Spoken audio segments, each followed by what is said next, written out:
Hi hello AP basic groups aspirants ఎలా ఉన్నారు అందరూ?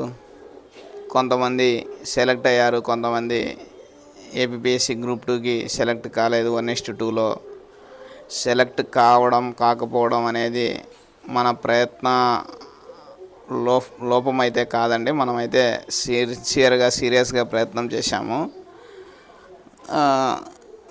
కొంతమంది కాకపోయి ఉండొచ్చు, కొంతమంది అయి ఉండొచ్చు.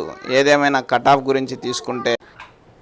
గురించి తీసుకుంటే ఎగ్జామ్ జరిగిన రోజు నుంచే మా సారా ట్యుటోరియల్స్ ఖచ్చితమైన ప్రిడిక్షన్ ఇచ్చామండి.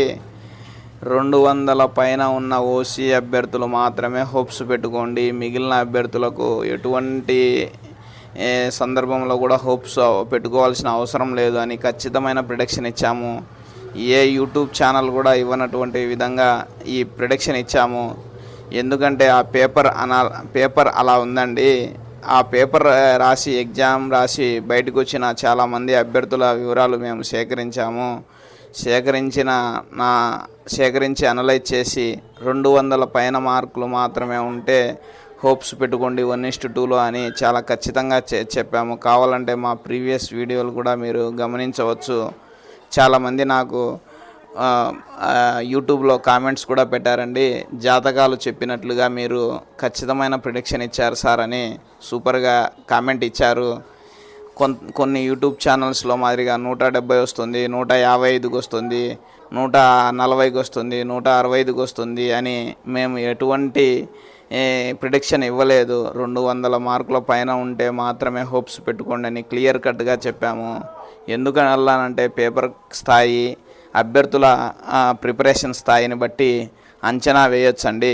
పేపర్ కొంత సులభంగా జనరలైజ్గా ఉండడం వల్ల అన్ని మార్కులు తెచ్చుకోగలుగుతారు అనే అంచనాతో 200 పైన మార్కులు ఉంటేనే అవకాశం ఉంటుంది అని ఖచ్చితంగా చెప్పిన మా సారా ట్యుటోరియల్స్ అని చెప్పుకోవడానికి మాకు గర్వంగా ఉందండి. ఇంకో విషయం, ఈ 1:2లో కూడా 1:1 మాత్రమే సెలెక్ట్ అవుతారు. 1:1 అంటే సగం మంది మళ్ళీ వెనక్కి వచ్చేస్తారు. కాబట్టి పైన మార్కులు ఉన్న అభ్యర్థులు మాత్రమే సెలెక్ట్ అవుతారు. ఇది సత్యము. Thank you.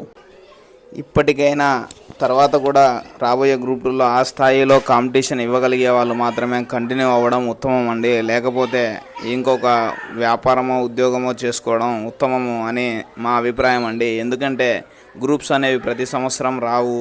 ఎప్పుడో 4 సంవత్సరాలకు 3 సంవత్సరాలకు వస్తుంది. అప్పటికి ఉన్న కొంత పుణ్యకాలం అయిపోతుంది. కాబట్టి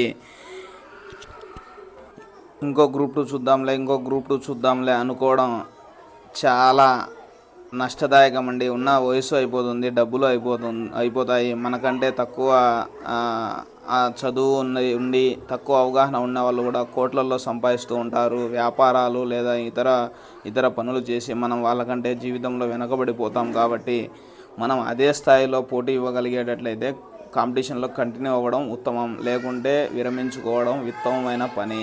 థ్యాంక్ యూ ఫర్ వాచింగ్.